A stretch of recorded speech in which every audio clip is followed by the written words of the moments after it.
जीवों की संख्या बढ़ जाएगी और ये सूक्ष्म जीव हमारे भोजन को विषाक्त करते हैं। विषाक्त मतलब विष से युक्त, यानी ऐसा खाना विषैला होता है, जहरीला होता है, हमें नहीं खाना चाहिए और उसमें दुर्गंध आने लगती है, उसका स्वाद बदल जाता है, उसका रंग बदल जाता है। ये देखिए कैसे रंग बदल गया खाने का, अगर देर तक खाना रखा रहे तो। और ऐसे खाने को नहीं खाना चाहिए। अगर हम ऐसे खाने को खाते हैं तो क्या होगा, हमें बहुत तरह की बीमारियां हो सकती हैं। आपने ये भी देखा होगा कि जब कोई फल कटा हुआ रखा होता है तो धीरे धीरे वो उसका रंग बदल जाता है। ये देखिए कैसे इस सेब का रंग थोड़ी देर बाद बदल गया। तो ऐसा क्यों हुआ? क्योंकि हवा में मौजूद जो सूक्ष्म जीव थे उन्होंने इस सेब के ऊपर वो बैठ गए और धीरे धीरे इसका रंग परिवर्तित होने लगा। और अगर बहुत दिनों तक भी कोई भोज्य पदार्थ रखा रहे तो भी उसके ऊपर सूक्ष्म जीव आ जाते हैं। जैसे ये आलू देखिए, इस आलू में क्या हुआ, ये बहुत दिनों तक रखा रहा तो इसके ऊपर ये एक तरह का सूक्ष्म जीव आ चुका है, लग चुका है। तो अब क्या ये आलू खाने योग्य है? जी नहीं, अब ये आलू खाने योग्य बिल्कुल नहीं है। इसी तरह से ये नींबू देखो, इसमें भी फफूंद नामक एक सूक्ष्म जीव आ चुका है और उसने नींबू को खराब करना स्टार्ट कर दिया है। तो अब ये नींबू खाने योग्य नहीं है। और उसी प्रकार से ये हमारी ब्रेड, इसमें भी फफूंद लग गई और अब ये ब्रेड खाने योग्य बिल्कुल नहीं है। तो अगर हम दूषित भोजन खाते हैं, हम जानते हुए भी कि ये भोजन पोषक तत्वों से युक्त नहीं है, हम ऐसा भोजन करते हैं तो क्या होगा, हम बीमार पड़ जाएंगे। इसलिए बाजार के कटे फल सब्जियों को बिल्कुल भी नहीं उपयोग करना चाहिए। आपको फल सब्जी तभी काटनी चाहिए जब आप उसे खाने जा रहे हो। और डब्बा बंद जो वस्तुएं होती हैं वो भी एक समय बाद खराब हो जाती हैं। डब्बा बंद या पैकेट बंद, जैसे ये देखिए मेरे हाथ में एक चिप्स का पैकेट है और अगर मुझे ये अच्छा लगता तो मैंने दुकान में गई और मैंने इसको खरीद के खा लिया। पर मुझे कैसे पता चलेगा कि ये कब तक खाना चाहिए या इसके अंदर जो चिप्स है वो कब तक सुरक्षित रह सकता है? तो बच्चों, इसमें 2 तरह की तारीखें होती हैं। यहाँ देखिए, आप अगर इस चिप्स को उल्टा करेंगे तो यहाँ पर आपको नीचे की तरफ यहाँ पे आपको तारीख दिखेगी। ठीक है, ये लिखा है MFD। MFD का अर्थ है मैन्युफैक्चर डेट। ठीक है, ये हर डब्बा बंद चीज के ऊपर ये डेट लिखी रहती है। अगर आपको MFD का नहीं दिख रहा है तो दूसरा शब्द लिखा होगा PKD, जैसे यहाँ पर लिखा है MFD। ठीक है, अगर MFD नहीं होगा तो PKD लिखा होगा। ठीक है, यहाँ पे भी MFG लिखा है। ठीक है, डेट ऑफ मैन्युफैक्चर, और नहीं तो PKD लिखा होगा, जैसे यहाँ लिखा है। PKD का अर्थ है पैक्ड ऑन, यानी ये जो भोज्य पदार्थ है ये इस पैकेट में कौन सी तारीख को डाला गया। तो कौन सी तारीख लिखी यहाँ पे, ये देखिए 2 नवंबर 2020 लिखी है। ठीक है, और दूसरी जो इम्पोर्टेंट तारीख है वो है EXP। EXP का मतलब होता है एक्सपायरी डेट। अगर एक्सपायरी डेट नहीं लिखी होगी तो फिर लिखा होगा BB। BB का अर्थ है बेस्ट बिफोर, जैसे यहाँ पर बेस्ट बिफोर लिखा है। कितना बेस्ट बिफोर है ये? 12 month from the date of packing. Date of packing कहाँ है? ये डेट ऑफ पैकिंग है। इसमें 12 जोड़ेंगे तो ये आएगा 01/9/2021, यानी 1/9/2021 की तरह तक हम इसको इस पैकेट के अंदर की वस्तु को खा सकते हैं। तो बच्चों, जब भी आप कोई चीज खरीदेंगे तो इन 2 तारीखों को जरूर ध्यान देंगे। कौन कौन सी? मैन्युफैक्चर्ड डेट और एक्सपायरी डेट। ये डेट हर खाने की चीज, चाहे आपकी छोटी सी टॉफी ही क्यों ना हो, हर खाने की चीज पे होती है। दूध, दही, कोई भी हमारा च्यवनप्राश, इस तरह का पैकेट या फिर दवाइयाँ, हर चीज में ये 2 डेट जरूर होती हैं। पहली डेट कौन सी हो गई? जिस वक्त वो भोज्य पदार्थ को उस डब्बे के अंदर डाला गया। दूसरी डेट कौन सी हो गई? जब तक उस भोज्य पदार्थ को हम खा सकते हैं, यानी मैन्युफैक्चर डेट या पैक डेट, और दूसरी एक्सपायरी डेट या बेस्ट बिफोर डेट। तो अब से इन बातों का जरूर ध्यान रखेंगे। हमारा भोजन किन कारणों से खराब होता है? क्या आपने कभी ये ध्यान दिया है? हमारा भोजन मुख्यतः 3 कारणों से खराब होता है। पहला सूक्ष्मजीवी। सूक्ष्मजीवी क्या होते हैं? हमने ऐड देखा है ना कि हाथ धोने चाहिए कीटाणु, तो ये जो कीटाणु हैं इन्हीं को हम सूक्ष्मजीव या रोगाणु कहते हैं। ऐसे छोटे जीव जिनकी वजह से हमें रोग हो जाता है। दूसरा कारण है कीट। जैसे कि टिड्डियों का झुंड होता है ना, वो क्या करता है, पूरी पूरी फसल बर्बाद कर देता है। तो ऐसे कीट पतंगे जिनकी वजह से हमारा भोजन बर्बाद होता है। और तीसरा कारण है रोडेंट। रोडेंट एक प्रजाति होती है जानवरों की, जैसे कि चूहे, छछूंदर। इन प्रजातियों के जानवर को हम रोडेंट कहते हैं। जैसे चूहा गेहूं के खेत, अनाज खा जाता है ना। तो सबसे पहले हम सूक्ष्मजीवियों के बारे में बात कर लेते हैं। हमारे आसपास की जो हवा है ना, ये हवा जिसमें मैं सांस ले रही हूँ, इस हवा में भी और जो पानी हम पीते हैं उस पानी में भी बहुत सारे सूक्ष्मजीव होते हैं। ये बहुत छोटे छोटे सूक्ष्मजीव हैं जो हमारे आंखों से नहीं दिखते। ये हमारी हाथों में, यहाँ कोरों पे जो हमें दिख नहीं रहे पर इनमें होते हैं। और ये हम जब खाना खाते हैं तो ये सूक्ष्मजीव हमारे शरीर के अंदर भी जाते हैं। तो इन सूक्ष्मजीवों को हम कैसे देखते हैं? इन सूक्ष्मजीवों को हम एक खास तरह के यंत्र को से देखते हैं जिसको हम कहते हैं सूक्ष्मदर्शी यानी माइक्रोस्कोप। सूक्ष्म जीव दो शब्दों से बना है, सूक्ष्म और जीव। सूक्ष्म का मतलब बहुत छोटा और जीव का मतलब वह चीज जिसमें जीवन हो, यानी वो बढ़ रही है, खाना खा रही है और अपनी जनसंख्या बढ़ा रही है। तो ऐसे जिस चीज में भी गुण होते हैं उसमें क्या होता है, जीवन होता है। तो ऐसे बहुत छोटे छोटे जीव जो बहुत ही छोटे हैं, जो हमें अपनी आंखों से नहीं दिखेंगे और उनमें जीवन है, तो ऐसे जीवों को हम किस में देखेंगे? इस प्रकार के यंत्र में देखेंगे। इसको आपने अपनी साइंस की लैब में जरूर देखा होगा।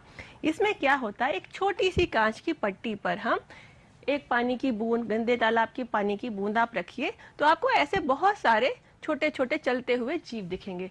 यही सूक्ष्म जीव होते हैं और इनको हम इस यंत्र यानी माइक्रोस्कोप से देख पाते हैं।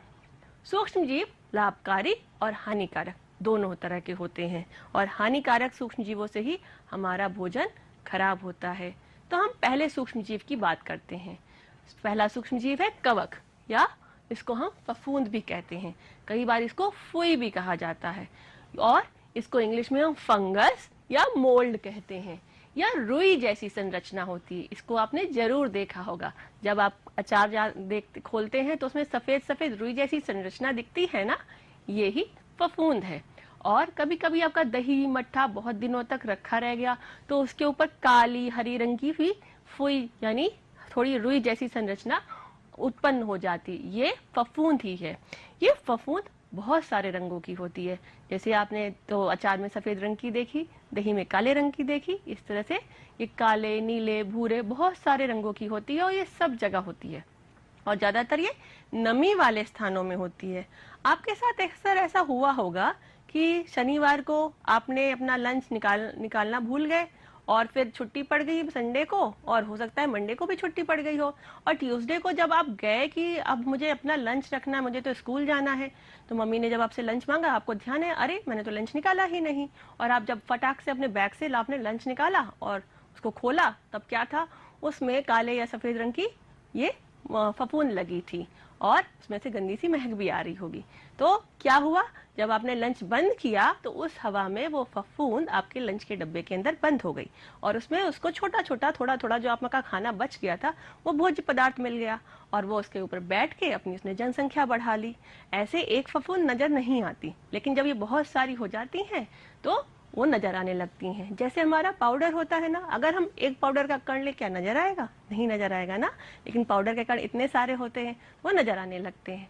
उसी प्रकार से ये इसको हम ऐसे तो नहीं देख सकते कि एक फफूंद है तो हम नहीं देख पाएंगे, लेकिन चूंकि ये बहुत सारी संख्या में एक साथ रहती है इस वजह से हम इसको देख पाते हैं। और ये कहाँ मिलेगी? नमी वाली जगह पे मिलेगी। ये देखिए, ये टमाटर में, ये एक ही टमाटर में 3 तरह की इसमें फफूंद लगी, 3 रंगों की। देखिए यहाँ ये काली लग रही है, ये सफेद है और ये ग्रे कलर की। एक ही टमाटर में 3 रंगों की फफूंद लगी है। और आप अगर इसको देखना चाहें तो आप क्या कर सकते हैं, आप एक रोटी या ब्रेड का टुकड़ा लें, इसको हल्का सा गीला कर लें और इसको एक डब्बे में बंद करके 4-5 दिन के लिए रख दें। और जब आप इसको खोलेंगे तो इसमें सब तरफ से फफूंद लगी होगी और आप देखिएगा कि इसमें कितने रंगों की फफूंद लगती है।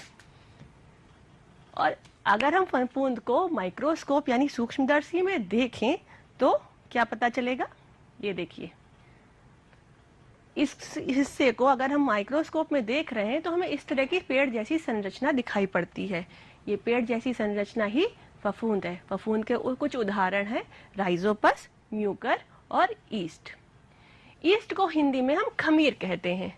ये एक प्रकार की कवक होती है जो वायु में होती है और यह एक कोशीय जीव है। एक कोशी का मतलब इसमें मात्र एक कोशिका है जो सारे काम करती है। ये भोजन में उपस्थित कार्बोहाइड्रेट को अल्कोहल में बदल देती है, जिससे हमारा भोजन खट्टा हो जाता है। जब हम उसको टेस्ट करेंगे ना तो हमें ऐसा खट्टा खट्टा सा खराब सा लगेगा। लेकिन इसके हानिकारक उपयोग ही नहीं है, इसके लाभदायक उपयोग भी हैं। जैसे इसको हम ब्रेड बनाने में इस्तेमाल करते हैं। ये देखिए, ये हमारा खमीर बढ़ रहा है, भोज्य पदार्थ के ऊपर है और धीरे धीरे वो अपनी संख्या बढ़ा रहा है। और जब ये बढ़ता है तो ये श्वसन करता है। तो श्वसन में हम कौन सी गैस लेते हैं? ऑक्सीजन। और कौन सी गैस निकालते हैं? Carbon dioxide. तो उसी प्रकार से ये खमीर जब बढ़ता है, जब इसकी संख्या बढ़ती है और श्वसन करता है तो बहुत सारी मात्रा में कार्बन डाइऑक्साइड बाहर निकलती है। अब ये देखिए, ये ब्रेड, और इस ब्रेड में ये जो छेद होते हैं, ये छेद इस पे कैसे आ गए?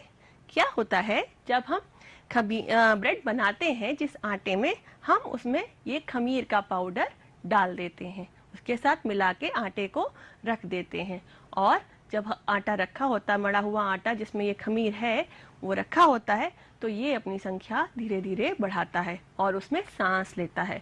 तो बहुत सारे खमीर हो जाते हैं और वो सांस में कार्बन डाइऑक्साइड छोड़ रहे होते हैं, जिसकी वजह से आटे में इस तरह के छेद बन जाते हैं और फिर हम उस आटे की ब्रेड बना देते हैं। तभी ब्रेड के अंदर इस तरह के बहुत सारे छेद होते हैं।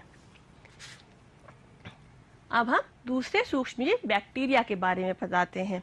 ये बहुत तरह के होते हैं और सब जगह होते हैं, यानी जल में, खाने में, किसी भी सतह पर, मनुष्य के अंदर, मनुष्य के बाहर, किसी भी जानवर में, सब जगह होते हैं। और इसी वजह से हमसे कहा जाता है कि हमें बार बार हाथ धोना चाहिए। क्यों? क्योंकि ये हमारे हाथों में यहाँ पर बहुत सारे बैक्टीरिया होंगे। कैसे धोते हैं हाथ? आप कैसे धोते हैं? ऐसे ऐसे करके बस धुल गया, ऐसे नहीं धोना है। क्या करना है? हमें साबुन लेना है, अच्छे से अपने हाथों को मलना है, ऐसे ऐसे करना है, फिर उल्टे में इस प्रकार से हमें अपने हाथों को रगड़ना है, फिर इस तरह से दोनों अंगूठों से झंडा बनाना है, फिर हाथों को ऐसे गोल सा करना है और यहाँ पर इस तरह से रगड़ना है, इस हाथ को गोल सा करना है, यहाँ पर ऐसे रगड़ना है। और अपनी कलाई, यहाँ पर भी बहुत सारे सूक्ष्मजीवी होंगे। और उसके बाद जब बहुत सारा झाग हो जाए तब हमको इस तरह से अपने हाथ धो लेने। और कितनी देर ये काम करना है? आप 1 to 20 काउंट करेंगे और उतनी देर इस काम को इस तरह से हाथ धोएंगे। और कहाँ होंगे सूक्ष्मजीवी, ये बैक्टीरिया? ये देखिए, ये सूक्ष्मदर्शी में, माइक्रोस्कोप में दही की एक बूंद डाली गई है उस कांच की पट्टी पर, और हम सूक्ष्मदर्शी के अंदर इनको देख रहे हैं। ये जो काले काले धब्बे आपको दिख रहे हैं ना, ये दही में बैक्टीरिया की वजह से हैं। और इस बैक्टीरिया का नाम है लैक्टोबैसिलस। क्या नाम है? लैक्टोबैसिलस। तो दूध में जब ये बैक्टीरिया उपस्थित होता है तो उसी बैक्टीरिया की वजह से ये दही बन जाता है। अगर ये बैक्टीरिया नहीं होगा तो दूध से दही कभी नहीं बन पाएगा। और ये जल में भी होते हैं। जल में देखिए, ये जो दिख रहा है ना आपको, ग्रीन कलर की और ये पर्पल कलर की ये संरचना है, ये बैक्टीरिया है। ये पानी की छोटी से छोटी बूंद में भी रह सकते हैं और ये हवा में भी होते हैं। ये देखिए, जो ग्रीन कलर के छोटे छोटे पॉइंट है ना, डॉट है, तो ये सारे बैक्टीरिया ही हैं। हम जब सांस लेते हैं ना ऐसे,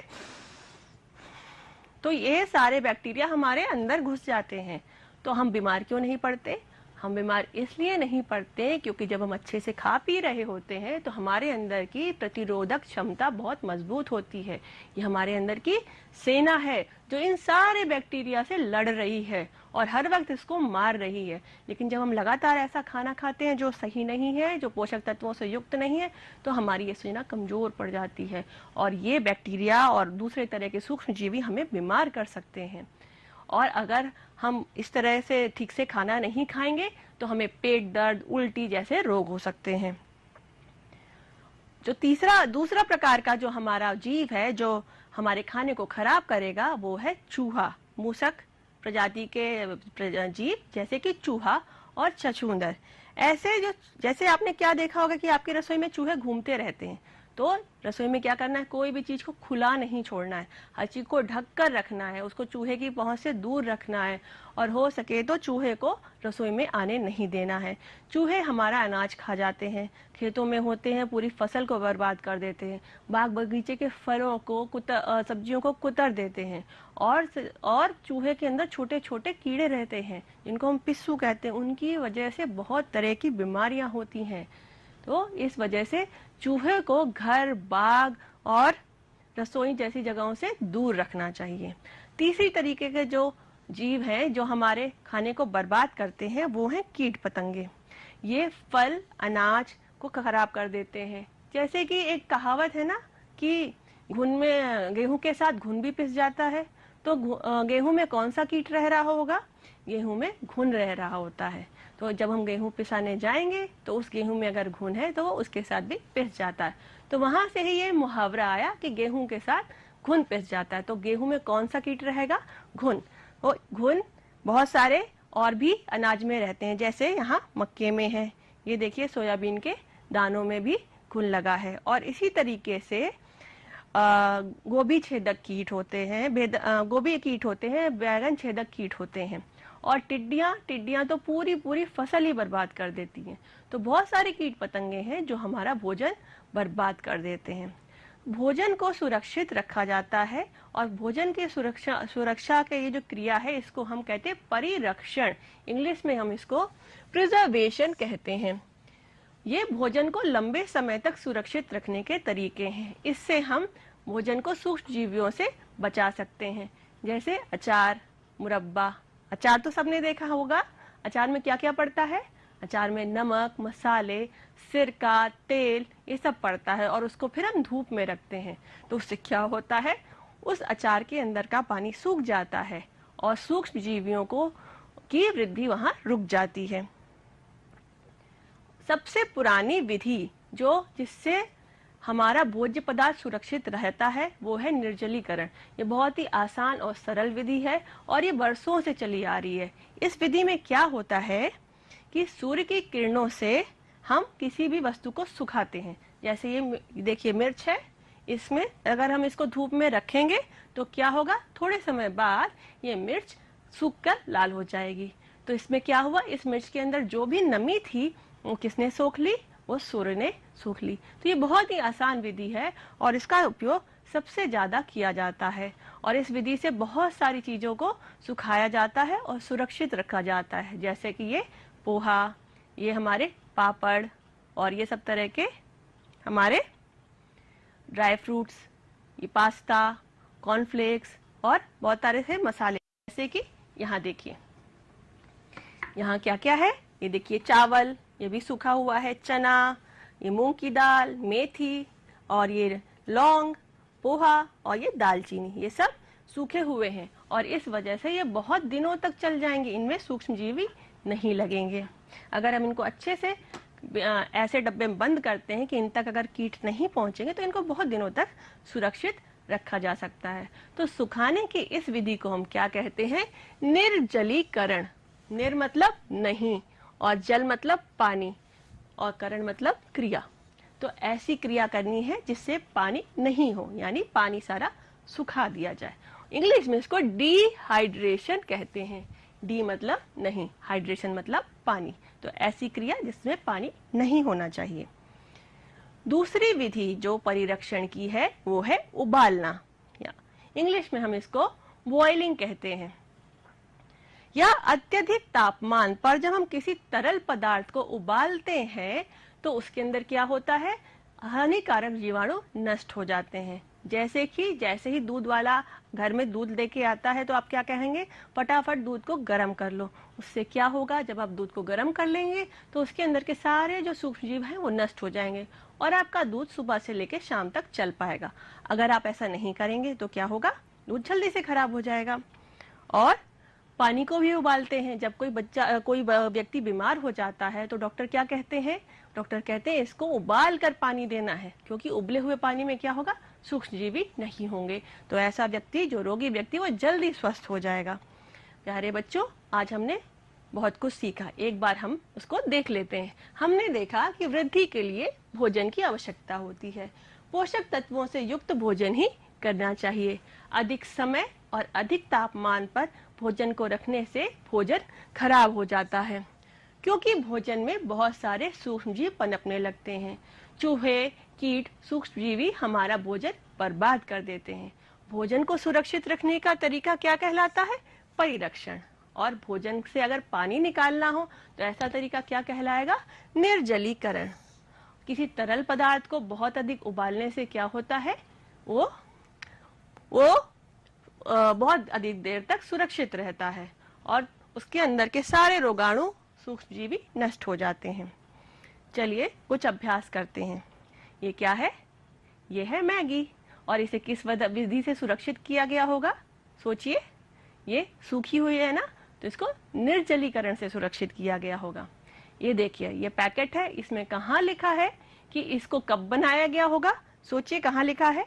ये देखिए नीचे यहाँ पर MFD लिखा है ना, ये कब बनी है, 2/8/2020 को। और इसको कब खा सकते हैं, देखिए कहाँ लिखा है, ये देखिए बेस्ट बिफोर, इसको 1/8/2021 तक खाया जा सकता है, इसको उपयोग किया जा सकता है।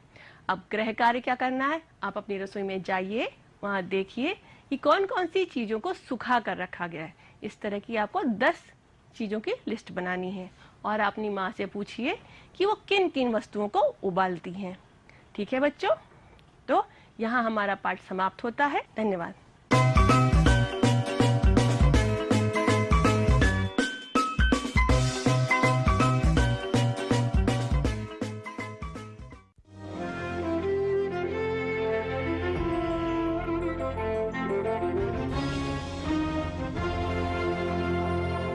आइए मिशन प्रेरणा से जुड़कर आप भी बनिए अपने घर के टीचर।